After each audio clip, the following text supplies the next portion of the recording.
నమస్కారం. మనకి తెలిసిన చరిత్ర ప్రకారం ఆయన రాజ్యాంగాన్ని రాశారు. మనకు తెలిసిన చరిత్ర ప్రకారం ఆయన అణగారిన వర్గాల కోసం పోరాడారు. కానీ మనకు తెలియని ఒక చేదు నిజం కూడా ఉంది. బిడ్డ చనిపోతే కనీస ఆ శవాన్ని కప్పడానికి కొత్త బట్టలు కూడా కొనలేని ఒక నిరుపేద తండ్రి ఆయన. తన కన్నీటి చుక్కలనే సిరగా మార్చి కోట్లాది మంది తలరాతలను మార్చిన మహానుభావుడు ఎవరో మీకు తెలుసా? అవమానాలే మెట్లుగా, ఆకలే పెట్టుబడిగా ప్రపంచంలోనే అత్యంత శక్తివంతమైన పెన్నును పట్టిన ఆ మహామనిషి జీవితంలో ఒళ్ళు కగ్గురు పొడిచే నిజాలు ఈరోజు మనం తెలుసుకుందాం. ఆయనే ఆధునిక భారత నిర్మాత, జ్ఞానానికి అసలైన నిర్వచనం డాక్టర్ బాబాసాహెబ్ అంబేద్కర్. ఈ వీడియో చూశాక అంబేద్కర్ అంటే కేవలం ఒక విగ్రహం కాదు, అదొక నిరంతరం మండే విప్లవం అని మీకు స్పష్టంగా అర్థమవుతుంది. స్కిప్ చేయకుండా చివరి వరకు చూడండి. అంబేద్కర్ గారు లండన్లో చదువుకునేటప్పుడు చాలా ఆర్థిక ఇబ్బందులు అయితే పడేవారు. ఎంతలా అంటే రోజుకు కేవలం ఒక్క పూట భోజనమే చేసేవారు. ఆయన ప్రతిరోజు లైబ్రరీకి వెళ్ళేటప్పుడు కేవలం ఒకే ఒక్క బ్రెడ్ ముక్కను తన జేబులో పెట్టుకుని వెళ్ళేవారంట. మధ్యాహ్నం అందరూ ఖరీదైన హోటళ్లకు వెళ్తుంటే ఆయన మాత్రం లైబ్రరీ బయట కూర్చొని ఆ ఒక్క బ్రెడ్ ముక్కను తిని నీళ్లు తాగి మళ్ళీ చదువులో మునిగిపోయేవారంట. సాధించాలనే తపన ఉంటే ఆకలి కూడా మనల్ని ఆపలేదు అని చెప్పడానికి ఇది ఒక గొప్ప ఉదాహరణ. చాలా మందికి ఆయన కేవలం దళితుల కోసమే పోరాడారు అని మాత్రమే తెలుసు. కానీ ఆయన భారతీయ మహిళల కోసం తన మంత్రి పదవిని వదులుకున్నారు. అవును, మీరు విన్నది నిజమే. స్వతంత్ర భారత తొలి న్యాయశాఖ మంత్రిగా ఆయన హిందూ కోడ్ బిల్ను ప్రవేశపెట్టారు. ఇందులో ఆడపిల్లలకు తండ్రి ఆస్తిలో సమాన హక్కు, అలాగే భర్త వేధిస్తే విడాకులు తీసుకునే హక్కు ఉండాలని ఆయనైతే పోరాడారు. కానీ అప్పటి పార్లమెంట్ దీన్ని వ్యతిరేకించింది. మహిళలకు హక్కులు లేని రాజ్యాంగంలో నేను మంత్రిగా ఉండలేనని చెప్పి వెంటనే తన పదవికి రాజీనామా చేశారు అంబేద్కర్ గారు. స్త్రీ సమానత్వం కోసం అంత పెద్ద పదవిని వదుకున్న మొట్టమొదటి నాయకుడు ఆయనే. అంతేకాదు, ప్రెజెంట్ రన్ అవుతున్న రిజర్వ్ బ్యాంక్ ఆఫ్ ఇండియాలో కూడా ఆయన హస్తం ఉంది. ఎలానో తెలుసా? మన దేశంలోని రూపాయి విలువను నిర్ణయించే ఆర్బీఐ వెనుక అంబేద్కర్ గారి పరిశోధన ఎంతో ఉంది. బ్రిటిష్ వారు 1934లో ఆర్బీఐని ఏర్పాటు చేస్తున్నప్పుడు అంబేద్కర్ గారు రాసిన the problem of the rupees, it's origin and it's solution అనే పుస్తకంలో ఉన్న సూత్రాలను ఆధారం చేసుకున్నారు. హిల్డన్ అండ్ కమిషన్ సభ్యులు ఆయన దగ్గరికి వచ్చి సలహాలు తీసుకునేవారు. ఆయన కేవలం రాజకీయ నాయకుడు మాత్రమే కాదు, ప్రపంచం గర్వించే గొప్ప ఆర్థికవేత్త కూడా. అంబేద్కర్ గారికి పుస్తకాలంటే ప్రాణం, అంతకంటే పుస్తకాలంటే పిచ్చి ఆయనకి. పుస్తకాల పురుగు వంటి వారు ఆయన. ముంబైలో ఆయన రాజగృహ అనే ఇంటిని నిర్మించుకున్నారు. ఇది ఉండడానికి కాదు, ఆయన సేకరించిన 50,000 పైగా పుస్తకాల ఉంచడం కోసం అన్నమాట. సో ఆ కాలంలో ప్రపంచంలోనే అతిపెద్ద వ్యక్తిగత గ్రంథాలయం ఆయనది. తన పిల్లల కంటే కూడా పుస్తకాలను ఎక్కువగా ప్రేమించేవారు. ఎవరైనా పుస్తకం చింపినా, మడత పెట్టినా ఆయన అస్సలు సహించేవారు కాదు. అంతేకాదండి, ఒకసారి కోర్టులో ఒక బ్రాహ్మణ పూజారి మీద కేసు నడుస్తోంది. ఎవరూ ఆ పూజారి తరపున వాదించడానికి అసలు ముందుకు రాలేదు. అప్పుడు అంబేద్కర్ గారు న్యాయం వైపు నిలబడి వాదించి గెలిపించారు. అవును, అంబేద్కర్ గారు కుల వ్యవస్థ అన్న పేరుతో ఎన్ని బాధలు పడ్డారో అందరికి తెలిసిందే.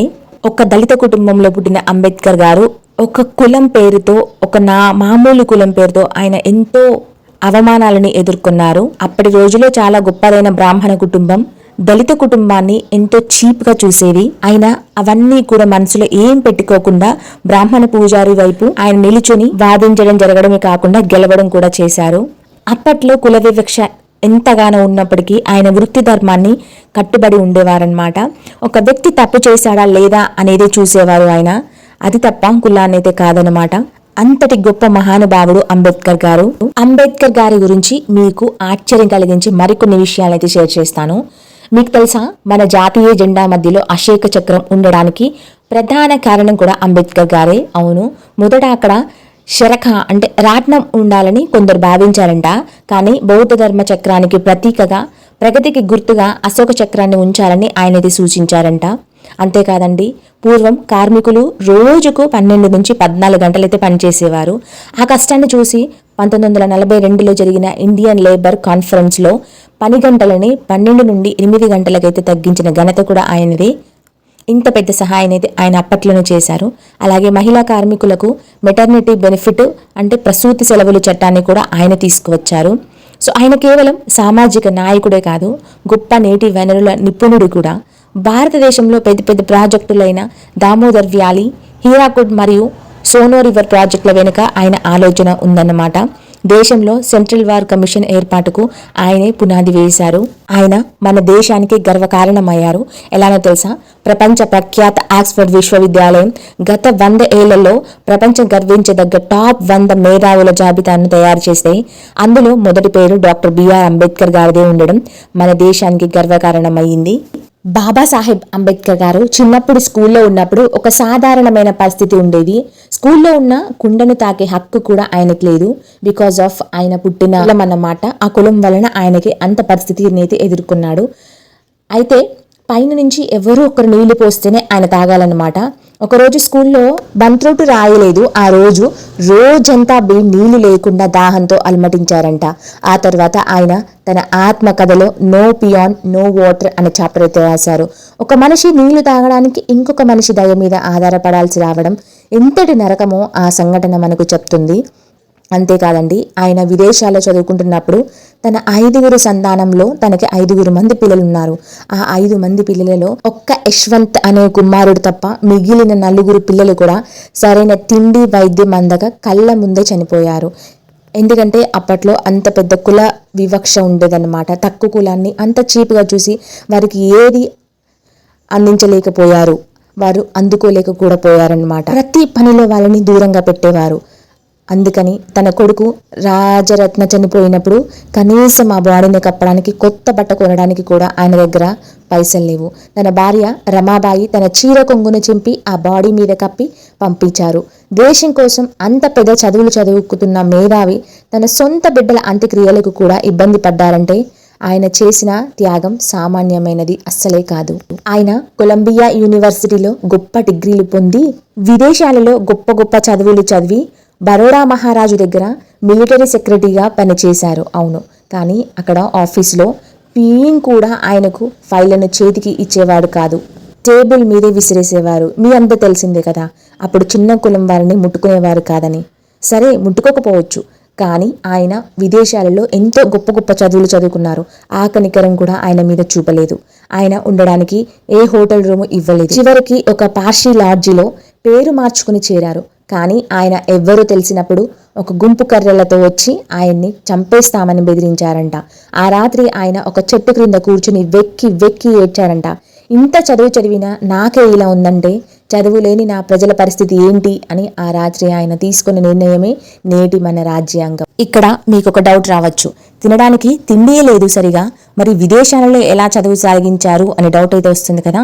అవును, ఆయనకి తినడానికి తిండి లేకపోయినా అడుగడుగున అవమానాలు ఎదురైనా ఆయన అంత గొప్ప చదువులు చదవగలిగారంటే దానికి కారణం ఆయనలోని ఉక్కు సంకల్పం మరియు ఆయనకు అండగా నిలిచిన కొందరు మహానుభావులు. అవును, అంబేద్కర్ గారి తెలివితేటలను చూసి ముగ్ధుడైన బరోడా సంస్థానాధీశుడు షాయాజీరావు గైక్వాడ్ ఆయన పై చదువుల కోసం నెలకి 25 రూపాయలు స్కాలర్షిప్గా అంబేద్కర్ గారికి అయితే ఇచ్చేవారు. అప్పట్లో ఆ మొత్తం చాలా పెద్దది. ఆ సాయంతోనే ఆయన అమెరికాలోని కొలంబియా యూనివర్సిటీకి వెళ్ళగలిగారు. అయితే ఈ సాయం ఊరికే అందలేదు. చదువు పూర్తయ్యాక 10 ఏళ్ల పాటు బరోడా సంస్థానంలో పనిచేస్తానని ఆయన అగ్రిమెంట్ రాసి ఇచ్చారు. సో ఈ విధంగా ఆయన విదేశాలలో చదువు సాగించారు. విదేశాలకు వెళ్ళిన తర్వాత ఆయన విలాసాలకు ఎప్పుడూ దూరంగా ఉండేవారు.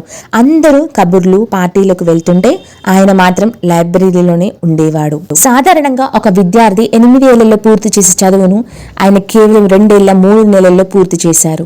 ఆయనకు ఒక్కటే భయం ఉండేది, తన దగ్గర ఉన్న డబ్బులు అయిపోతే చదువు ఆగిపోతుందని. అందుకే నిద్రను తిండిని కూడా పక్కన పెట్టి చదివేవారు.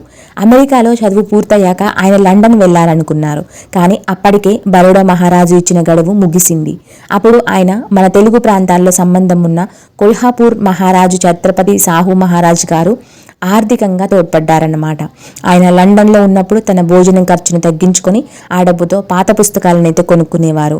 ఆయన మధ్యాహ్న భోజనం మానేసి కేవలం ఒక చిన్న బ్రెడ్ ముక్కతో సరిపెట్టుకునేవారు. చదువంతా పూర్తి చేసి ఇండియాకు తిరిగి వస్తున్నప్పుడు ఆయన సేకరించిన వేల పుస్తకాలు ఉన్న స్టీమర్ ఓడ మునిగిపోయింది. ఆ విషయం తెలిసి ఆయన ఒక చిన్న బిడ్డలా ఏడ్చాడు. ఎందుకంటే ఆయన ప్రాణం కంటే ఆ పుస్తకాలే ఆయనకు ముఖ్యమన్నమాట. ఆయన ఒకేసారి 2-3 డిగ్రీలు అయితే చదివేవారు.